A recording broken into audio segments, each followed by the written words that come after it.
Aduh, jangan terburu-buru gitu dong, Mas. Pelan-pelan aja. Sakit tahu.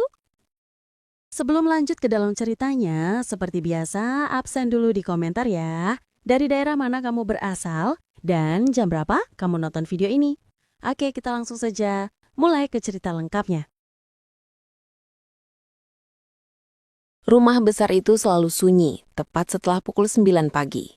Bu Sari, 45 tahun, rutin menghabiskan sisa harinya sendirian. Ia duduk di rumah keluarga, dikelilingi barang-barang mewah, tetapi waktu terasa kosong dan menekan. Suaminya, Pak Damar, adalah fokus dari kesibukan tiada akhir. Sebagai pengusaha, Pak Damar menjadikan kantor sebagai rumah keduanya. "Mas, makan malam sudah siap.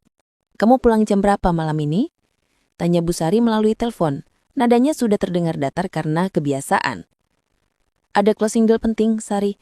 Kamu duluan saja, jangan tunggu saya," jawab Pak Damar, suaranya terdengar tergesa-gesa. "Mungkin saya subuh baru sampai. Atau kalau tidak sempat, saya menginap di luar saja." Bu Sari mematikan sambungan. Jam menunjukkan pukul 7 malam. Ia menatap meja makan yang terlalu besar untuk satu orang. Ini bukan kejadian sesekali. Ini adalah rutinitas yang berlangsung bertahun-tahun. Perhatian Pak Damar hanya bersifat materi. Suatu hari Bu Sari mencoba lagi. Saat Pak Damar sedang bersiap ke kantor, Bu Sari menghampirinya. "Mas, minggu depan ulang tahun pernikahan kita. Aku sudah memikirkan beberapa rencana." "Oh iya, itu gampang sayang. Kamu beli saja perhiasan apapun yang kamu mau. Atau kalau kamu mau liburan, pakai saja kartu. Saya sibuk sekali. Kamu tahu kan, bulan ini target kita harus tercapai." "Aku tidak butuh barang, Mas. Aku hanya butuh kamu ada," balas Bu Sari berusaha menahan kekecewaan. "Saya ada, Sar. Buktinya saya biayai semua kebutuhan kamu." "Sudahlah, jangan buat drama. Saya harus cepat," kata Pak Damar sambil mengacup kening Bu Sari sekilas, lalu bergegas keluar. Peristiwa itu adalah titik balik. Bu Sari menyadari bahwa suaminya tidak melihat kekosongan yang ia rasakan. Ia tidak lagi peduli apakah Bu Sari ada di rumah atau tidak selama kartu kreditnya bisa digunakan. Bu Sari mulai mencari cara untuk mengisi waktu yang Pak Damar abaikan. Ia memutuskan keluar dari rutinitas. Ia mulai sering mengunjungi kafe-kafe ramai di pusat kota, sengaja duduk di tempat yang mudah dilihat. Di sanalah ia bertemu dengan pria-pria yang menawarkan hal yang sangat mahal, tetapi tidak berharga bagi Pak Damar, perhatian. "Selamat sore, Bu. Boleh saya bergabung? Saya lihat Ibu seperti sedang sendirian," sapa seorang pria di kafe. "Tentu," jawab Bu Sari tersenyum tulus. Pria itu yang kemudian Bu Sari kenal sebagai seorang manajer bank hanya mendengarkan. Ia mendengarkan cerita Bu Sari tentang hobinya, tentang rencananya, tentang hal-hal sepele, sederhana, tetapi itu membuat Bu Sari merasa penting. Pertemuan di kafe segera berkembang. Bu Sari mulai menerima ajakan makan malam di luar. Ia bahkan mulai berani berbohong pada suaminya. "Mas, aku ke Bandung ya, urusan sosialita," katanya pada Pak Damar. "Oke, jangan lupa bawa oleh-oleh," balas Pak Damar tanpa menanyakan detail atau terlihat curiga. Di luar kota, Bu Sari bertemu dengan beberapa pria lain. Ia sengaja menginap di hotel, jauh dari pandangan siapapun yang mengenalnya. Bukan karena ia ingin menjalin hubungan, tetapi karena ia ingin merasakan diperhatikan. Keinginan diperhatikan bahwa ada orang lain yang melihatnya, yang menginginkannya, dan yang mau menghabiskan waktu luang yang begitu banyak ia miliki. "Saya hanya mengisi waktu yang kosong dan bukan cinta yang saya cari," bisik Bu Sari pada dirinya sendiri setiap kali ia melakukan perjalanan rahasia itu. Mas Damar sendiri yang memberikan izin tidak langsung ini dengan mengosongkan tempat saya di sisinya. Bu Sari melanjutkan permainannya. Ia tahu itu adalah pengkhianatan, tetapi bagi dirinya pengkhianatan itu bukan saat ia keluar, melainkan saat suaminya mulai mengabaikannya. Ia hanya mengambil apa yang tidak pernah diberikan oleh suaminya. Beberapa minggu setelah Bu Sari memulai pelarian rahasianya, Pak Damar pulang lebih cepat dari biasanya, sekitar pukul 8 malam. Bu Sari sedang membaca di kamar, sedikit terkejut dengan kehadiran suaminya yang tidak biasa itu. Pak Damar masuk dengan wajah lelah, tetapi ada sedikit antusiasme yang jarang ia tunjukkan. "Sari, saya punya kabar bagus," kata Pak Damar sambil melepas jasnya. "Kabar apa, Mas? Bisnis baru lagi?" tanya Bu Sari meletakkan bukunya. "Bukan, ini tentang kamu. Saya rasa kamu butuh teman dan pengawal yang bisa diandalkan. Saya baru saja merekrut sopir pribadi untuk kamu. Dia akan standby 24 jam. Busari sedikit mengernyit. Sopir? Kan sudah ada sopir kantor kalau aku butuh. Ini berbeda. Ini teman lama saya. Namanya Bagas. Dia orangnya lurus, bertanggung jawab, dan paling penting, dia baru saja menduda. Jadi dia butuh pekerjaan tetap. Dia pasti akan profesional melayani kamu. Pokoknya dia sudah saya percaya. Jelas Pak Damar memotong keraguan Busari. Keesokan paginya, Bagas tiba. Ia mengenakan kemeja rapi, celana bahan gelap, dan sepatu yang bersih. Bagas adalah pria berusia 38 tahun, tampan dengan garis wajah yang tegas, tetapi sorot matanya tampak menyimpan kisah kesedihan yang baru dilewati. Istrinya meninggal karena sakit beberapa waktu lalu. Selamat pagi, Busari. Saya Bagas. Mulai hari ini saya yang bertugas mendampingi dan menjaga ibu. Sapa Bagas dengan nada yang tenang dan sopan. Selamat pagi, Bagas. Silahkan duduk dulu. Kamu sudah sarapan? Balas Busari sambil mengamati penampilan Bagas yang sederhana namun berwibawa. Sejak hari itu, Bagas menjadi bagian dari rutinitas harian Busari. Kehadirannya perlahan mengisi keheningan yang ditinggalkan oleh Pak Damar. Bagas berbeda dari sopir-sopir Busari sebelumnya. Ia tidak hanya mengantar, tetapi juga menjadi pendengar yang baik. Bagas, kamu kok selalu tenang sekali? Tidak pernah terlihat marah atau tergesa-gesa. Bagas melihat Busari melalui kaca spion, tersenyum tipis. Mungkin karena saya sudah banyak melewati hal yang tergesa-gesa dalam hidup, Bu. Sekarang saya hanya ingin menjalani semuanya pelan-pelan dan tenang. Kata-kata Bagas itu seperti menyentuh bagian terdalam Busari. Ia merasa Bagas mampu memahami kesepiannya tanpa perlu dijelaskan. Keakraban mereka tumbuh di momen-momen kecil. Suatu kali Busari mengajak Bagas duduk di teras sambil menikmati teh sore. Mas Damar bilang, kamu baru kehilangan. Maaf saya jadi membahasnya, kata Busari hati-hati. Bagas menarik napas panjang. Tidak apa-apa, Bu. Itu sudah bagian dari hidup. Saya sekarang harus fokus bekerja. Saya harus melanjutkan hidup demi almarhumah. Empati Bagas, sikapnya yang tenang, dan caranya yang menjaga jarak profesional justru membuat Busari semakin tertarik. Bagas tidak pernah memberi pujian berlebihan, tidak pernah menggoda, dan selalu bersikap hormat. Ini sangat kontras dengan pria-pria di kafe yang hanya ingin cepat mendapatkan kesempatan. Busari mulai melihat Bagas bukan hanya sebagai sopir, tetapi sebagai sosok pria yang ada di dekatnya, yang benar-benar memberikan perhatian emosional yang tulus. Ia tidak hanya ingin ditemani, ia ingin menembus dinding profesionalisme Bagas.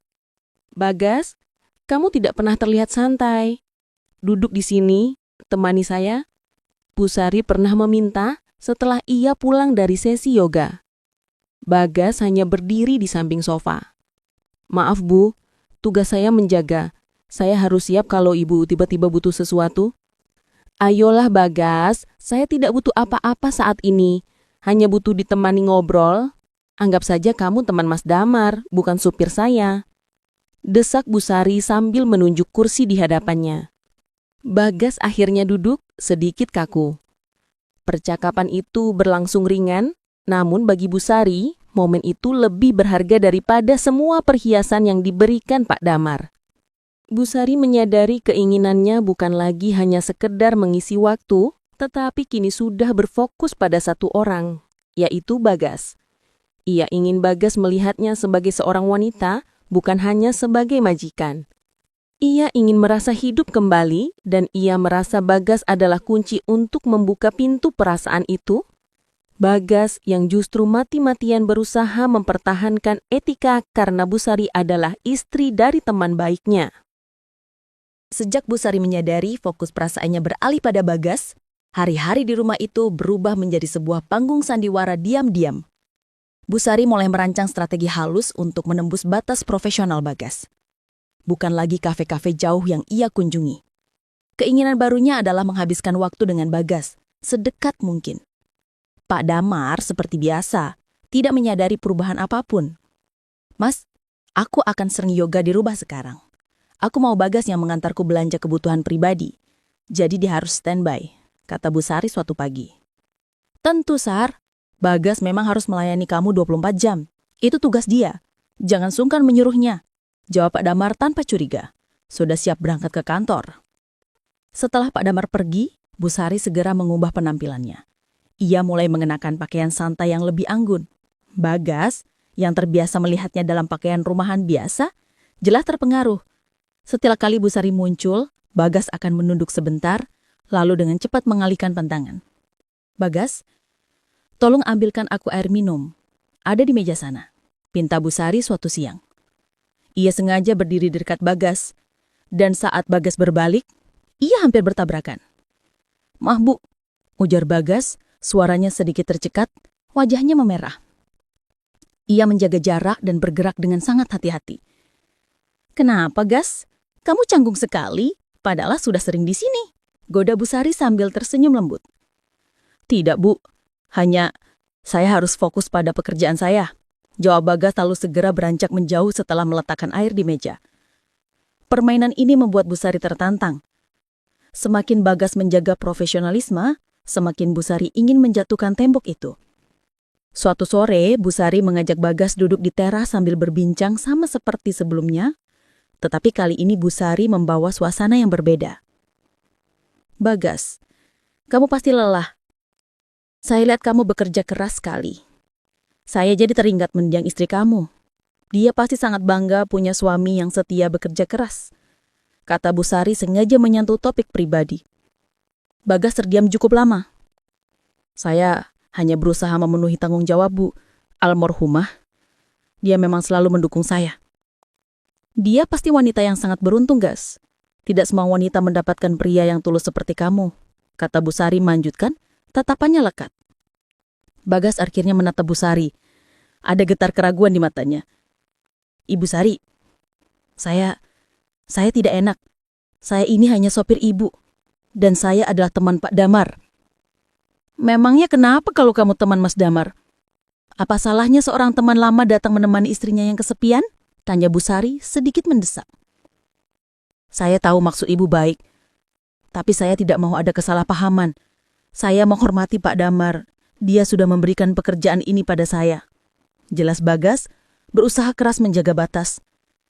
Sikap Bagas itu justru memicu amarah terpendam Bu Sari. Ia marah karena Bagas menolaknya demi kesetiaan pada Pak Damar, padahal Pak Damar sendiri yang sudah mengabaikan dirinya. Pada saat-saat tertentu memang Bagas terlihat tertarik. Ketika Bu Sari tertawa lepas, Bagas terlihat menikmati suaranya. Ketika Bu Sari menceritakan kisahnya, Bagas akan mendengarkan dengan tatapan yang sangat intens. Seolah Bu Sari adalah satu-satunya orang di dunia saat itu. Namun, Bagas selalu menarik diri. Bu Sari, saya rasa saya harus memeriksa ban mobil di garasi. Sudah sore, kata Bagas selalu menciptakan alasan untuk pergi ketika suasana mulai terlalu intim. Kenapa kamu selalu menghindari saya, Bagas? Tanya Bu Sari langsung. Bukan menghindari, Bu. Hanya saja, saya tahu batas saya. Ibu adalah majikan saya.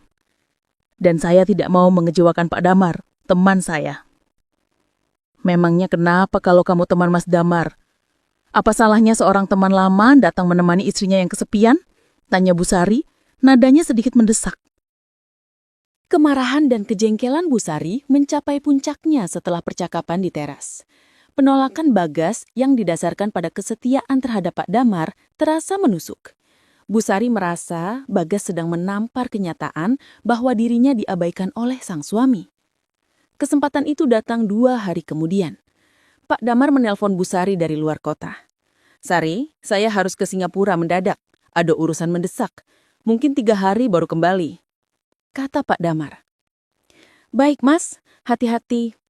Jawab Bu Sari, nadanya biasa saja. Namun di dalam hati, ia sudah menyusun rencana. Setelah memastikan Pak Damar benar-benar berangkat, Bu Sari memanggil Bagas. Bagas, malam ini kamu tidak ada jadwal kan? Tanya Bu Sari saat Bagas sedang merapikan mobil di garasi. Tidak ada, Bu. Saya standby di rumah kontrakan. Kalau Ibu butuh sesuatu, tinggal telepon. Jawab Bagas, mempertahankan jarak. Jangan kemana-mana dulu, saya mau kita pergi, kata Bu Sari. Bagas menoleh. Pergi? Ibu mau kemana malam-malam? Bukan urusan resmi, saya hanya mau sedikit hiburan. Kamu temani saya ya, kita karaoke. Anggap saja ini malamnya Mas Damar yang ditunda. Bu Sari tersenyum, senyum yang sulit diartikan. Bagas tampak sangat tidak nyaman. Maaf Bu, sepertinya itu bukan tugas saya. Dan saya... Tidak ada penolakan Bagas, ini perintah dari majikan. Kamu harus menemani saya. Kamu lihat kan, Mas Damar saja tidak pernah peduli saya mau hiburan apa. Ini bagian dari mengisi waktu saya. Saya tidak mau keluar sendirian, berbahaya. Kamu harus ikut. Bu Sari memberikan alasan logis, tetapi Bagas tahu itu hanya trik. Namun Bagas merasa terpojok oleh tanggung jawabnya sebagai sopir pribadi Bu Sari. Baik Bu Sari. Bagas menyerah. Malam itu mereka tiba di sebuah lounge eksklusif.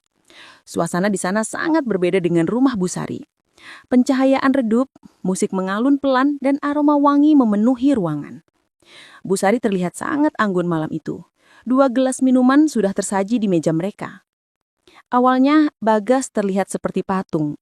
Ia duduk tegak di kursinya, matanya selalu menatap ke arah pintu keluar, seperti bersiap melarikan diri kapan saja. Kenapa kamu kaku sekali, Bagas? Ini bukan kantor, santai sedikit, tegur Bu Sari. Maaf Bu, saya hanya merasa tidak pantas ada di tempat seperti ini. Tugas saya menunggu di mobil, bisik Bagas. Kamu pantas mendapatkan hiburan, Bagas. Kamu itu manusia, bukan mesin. Sekarang, tinggalkan status sopir kamu di luar. Malam ini, kamu adalah teman mengobrol saya. Kata Bu Sari lembut. Bu Sari mulai memilih lagu, sebuah lagu lama yang romantis. Ia mengajak Bagas bernyanyi. Awalnya Bagas menolak, tapi Bu Sari terus mendesak. Ayolah Bagas, saya butuh suara kedua. Kalau kamu tidak bernyanyi, saya akan sangat malu. Bu Sari tertawa kecil. Perlahan Bagas mulai ikut bernyanyi. Suaranya terdengar bagus, tenang dan matanya kini menatap lurus pada lirik di layar. Topeng profesionalisme Bagas perlahan mulai retak. Mereka bernyanyi bersama-sama selama hampir 1 jam. Tawa Bagas yang tulus mulai terdengar. Ia mulai menceritakan sedikit tentang masa lalunya, tentang betapa ia mencintai musik, dan tentang mimpi-mimpi yang kini ia tunda. Tahu Bu Sari, ini pertama kalinya saya merasa benar-benar rileks sejak almarhumah pergi, ujar Bagas. Saya tahu, kamu butuh seseorang yang melihat kamu Bagas, bukan hanya melihat pekerjaan kamu, balas Bu Sari, nadanya dipenuhi kehangatan. Dalam suasana malam itu, tawa yang dibagikan, lagu yang dinyanyikan berdua, dan cerita yang tulus. Mereka sudah tidak canggung lagi, tapi hati mereka saling menyentuh. Keduanya merasakan kebutuhan yang sama, seseorang untuk merasa ada di tengah sepinya hidup masing-masing. Saat mengantar Bu Sari pulang, suasana di mobil menjadi hening, tetapi keheningan yang berbeda, keheningan penuh makna. Terima kasih untuk malam ini, Bagas, bisik Bu Sari sebelum turun. Ini sangat berarti. Bagas hanya menatap mata Bu Sari, tidak mampu menjawab. Malam itu menjadi titik di mana Bagas akhirnya mengakui bahwa ketertarikannya pada Bu Sari jauh lebih besar daripada kesetiaannya pada Pak Damar. Malam karaoke itu menjadi pemantik yang tak bisa dipadamkan. Sejak saat itu, Bagas dan Bu Sari berkomunikasi dengan bahasa mata yang baru. Sebuah pengakuan diam-diam tentang apa yang telah mereka rasakan. Bagas tidak lagi sepenuhnya menghindar, tetapi ia juga tidak mendekat. Ia hanya menunggu. Beberapa minggu kemudian, Bu Sari mengambil inisiatif yang lebih besar. Saat Bagas sedang membersihkan taman, Bu Sari menghampirinya membawa 2 gelas es teh. Bagas, kamu pasti sudah lama tidak liburan kan? Tanya Bu Sari sambil menyodorkan 1 gelas. Bagas menerimanya dengan canggung. Sejak almarhumah sakit sudah lama sekali, Bu. Saya juga, Mas Damar tidak pernah punya waktu untuk liburan. Bagaimana kalau... Kamu temani saya ke Bali 3 hari saja? Ujar Bu Sari. Matanya menanti respons Bagas. Bagas tempat terdiam, menatap Bu Sari lurus-lurus. Ia tidak lagi menyembunyikan getaran di matanya. Keengganan profesional yang selama ini ia pegang teguh sudah hilang, digantikan oleh sebuah semangat yang tak bisa dibantah. Sebagai sopir pribadi, saya siap, Bu. Jawab Bagas, mencoba kembali pada peran lamanya. Bu Sari tersenyum. Bukan sebagai sopir, Bagas, sebagai teman perjalanan, sebagai orang yang mau berbagi 3 hari sepi bersama saya. Mendengar kalimat itu, Bagas menghela napas panjang. Ia mengangguk. Saya ikut Bu Sari? Keputusan itu terasa seperti Bagas telah melepaskan beban yang selama ini menahannya. Perjalanan ke Bali itu terasa seperti pelarian yang sah. Mereka tidak menggunakan alasan resmi, hanya mengatakan pada asisten rumah tangga bahwa mereka berdua akan pergi berlibur. Pak Damar yang sedang sibuk di luar kota hanya mengiyakan melalui telepon. Di Bali, mereka menginap di sebuah private villa tepi laut. Pagi hari diisi dengan Bu Sari yang duduk di teras sambil menyesap kopi, sementara Bagas menyiapkan sarapan sederhana. Mereka berbicara tentang hal-hal yang tidak pernah mereka bicarakan sebelumnya. Masa kecil, penyesalan, dan harapan yang kini terasa hampa. Saya kira kamu pria yang sangat tertutup, Bagas, kata Bu Sari suatu sore, saat mereka berjalan di pantai. Saya tertutup karena saya harus fokus pada tanggung jawab. Tapi, dengan ibu, saya merasa bisa menjadi Bagas yang dulu lagi. Bagas yang bukan sopir. Balas Bagas jujur. Hari-hari mereka dipenuhi hal-hal yang terasa normal. Mereka menikmati makan malam romantis di restoran mewah. Duduk berdua di teras villa yang diterangi cahaya bulan sambil berbagi minuman. Di sana, tidak ada yang mengenal mereka. Mereka bebas menjadi pasangan yang mereka inginkan. Kebersamaan mereka semakin dalam saat malam tiba. Suatu malam, Bu Sari meminta Bagas menemaninya menonton film di villa. Film yang mereka tonton adalah film Jepang. Bukan karena ceritanya, tetapi karena suasana kebersamaan itu. Mereka duduk bersebelahan. Saya rasa, saya tidak pernah merasa senyaman ini, Bagas. Bisik Bu Sari, menatap Bagas. Bagas membalas tatapannya kini tanpa keraguan. Saya juga, Bu Sari. Kenyamanan ini menakutkan, tapi saya tidak bisa menghentikannya. Di Bali, hubungan mereka tidak lagi bisa ditututi. Mereka saling nyaman, saling sayang. Mereka melupakan Pak Damar, melupakan kesepian di rumah besar itu, dan melupakan etika yang selama ini menjadi dinding tebal antara mereka. 3 hari itu adalah dunia mereka sendiri. Dunia di mana Bagas bukanlah supir, dan Bu Sari bukanlah istri yang diabaikan. Mereka hanya sepasang manusia yang saling membutuhkan, yang menemukan kenyamanan di tengah kekosongan. Kenangan itu terasa manis dan nyata. Tetapi Bu Sari tahu, cepat atau lambat, mereka harus kembali ke kenyataan.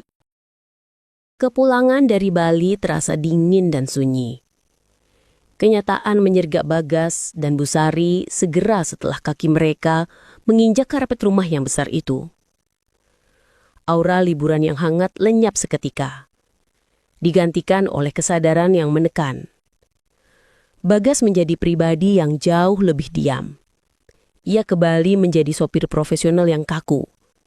Ia sangat menjaga jarak, bukan lagi karena etika, melainkan karena rasa bersalah yang besar. Ia berusaha menghindari tatapan Bu Sari dan hanya berbicara seperlunya. "Bagas, kamu kenapa?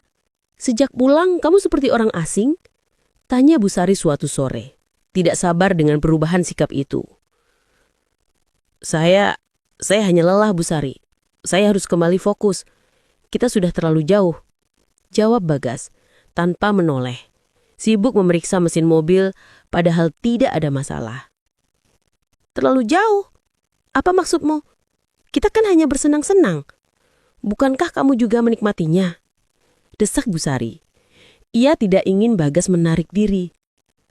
Bagas menghela napas berat. "Bu Sari, ini salah. Semua ini salah. Saya tidak boleh merusak rumah tangga teman saya. Saya harus menjaga kehormatan saya. Lebih baik kita kembali seperti dulu," katanya. Suaranya terdengar putus asa. Busari merasa panik. Perasaan nyaman yang ia dapatkan di Bali terancam hilang. Kamu tidak perlu bersikap seperti itu, Bagas. Mas Damar bahkan tidak tahu dan tidak peduli. Kita sudah dewasa. Kita tahu apa yang kita lakukan. Bantah Busari, mencoba meyakinkan Bagas dan meyakinkan dirinya sendiri.